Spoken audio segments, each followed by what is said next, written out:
मैं बहुत सोचता हूँ पर उत्तर नहीं मिलता। आप भी इन प्रश्नों पर गौर करना।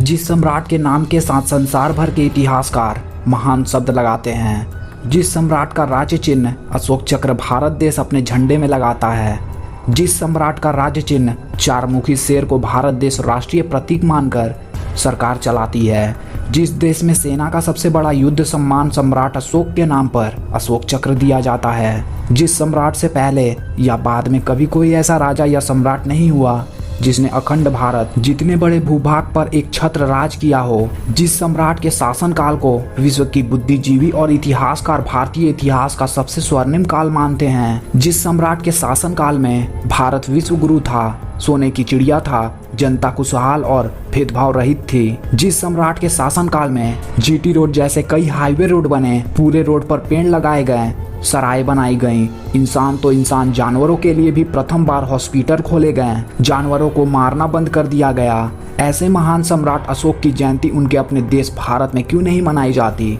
ना कि कोई छुट्टी घोषित की गई है। अफसोस, जिन लोगों को ये जयंती मनानी चाहिए वे लोग अपना इतिहास ही नहीं जानते, और जो जानते हैं वो मानना नहीं चाहते। जो जीता वही चंद्रगुप्त ना होकर जो जीता वही सिकंदर कैसे हो गया, जबकि ये बात सभी जानते हैं कि सिकंदर की सेना ने चंद्रगुप्त मौर्य के प्रभाव को देखते हुए ही लड़ने से मना कर दिया था। बहुत ही बुरी तरह मनोबल टूट गया था, जिस कारण सिकंदर ने मित्रता के तौर पर अपने सेनापति सेल्यूकस की बेटी की शादी चंद्रगुप्त से की थी।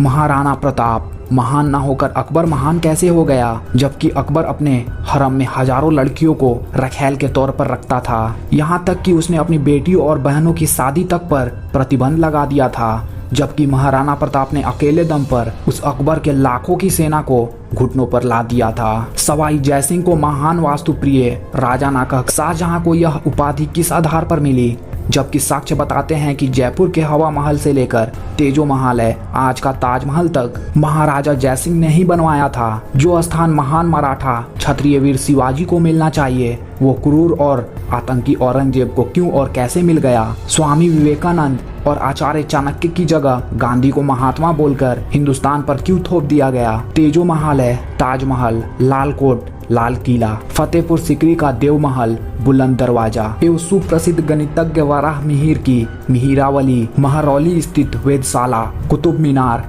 क्यों और कैसे हो गया। यहाँ तक कि राष्ट्रीय गान भी संस्कृत के वंदे मातरम की जगह गुलामी का प्रतीक जन गण मन हो गया, कैसे और क्यों हो गया। और तो और हमारे आराध्य भगवान रामकृष्ण तो इतिहास से कहां और कब गायब हो गए पता ही नहीं चला, आखिर कैसे। यहाँ तक कि हमारे आराध्य भगवान राम की जन्मभूमि पावन अयोध्या भी कब और कैसे विवादित बना दी गई हमें पता तक नहीं चला। कहने का मतलब यह है कि हमारे दुश्मन सिर्फ बाबर, गजनबी, तैमूरलंग ही नहीं हैं, बल्कि आज के सफेद पोश सेकुलर भी हमारे उतने ही बड़े दुश्मन हैं, जिन्होंने हम हिंदुओं के अंदर हीन भावना का उदय कर सेकुलरता का बीज उत्पन्न किया। इस पर विचार अवश्य करें। धन्यवाद।